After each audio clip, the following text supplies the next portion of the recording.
வணக்கம் தம்பி, என்ன செய்கிறீங்க? டயருக்கு பூ வெட்டுறோம். பூ வெட்டிங்களா? பாப்போம் இருக்கா. பழைய டயருக்கு பூ வெட்டுறீங்க? பழைய டயர் இருந்தாலும் பூ இல்லை. இதுக்கு வந்து பூ வெட்டுறோம். பூ வெட்டுறீங்க. இதெல்லாம் பிளேட் ஒன்று செட் பண்ணி பார்ப்போம். உங்களோட ஆயுதத்தை பார்ப்போம். இதுதானே ஆயுதம். பிளேட் கொஞ்சம் சரிஞ்சிடுது. கொஞ்சம் அட்ஜஸ்ட் பண்ணி வெட்டுறோம். வெட்டுறீங்க. சரி சரி, வெட்டுங்க வெட்டுங்க.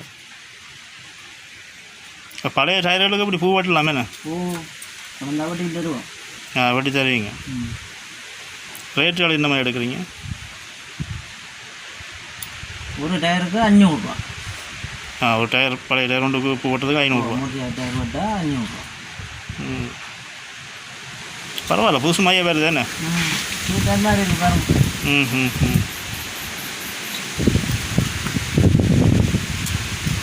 ஆகலம் மொட்டை டயர் ரெண்டு சொன்னால் வெட்டலாம். அடையான பூ தெரிஞ்செல்லாம் வெட்டுறோம். ஏன்னு சொன்னால் ஆள் மொட்டை டயர்னு சொன்னால் நூல் தெரியும். பூ வெட்ட நூலை வெட்டி விட்டுருவோம். இங்கே பாருங்க, இதில் கணக்கா பூ தெரியுது. டயர்ண்டா தான் வெட்டலாமே.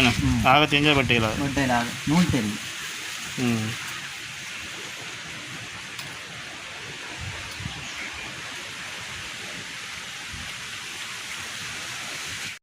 இருக்கிற கண்டிஷனு சூப்பர் கண்டிஷனாக இருக்கு.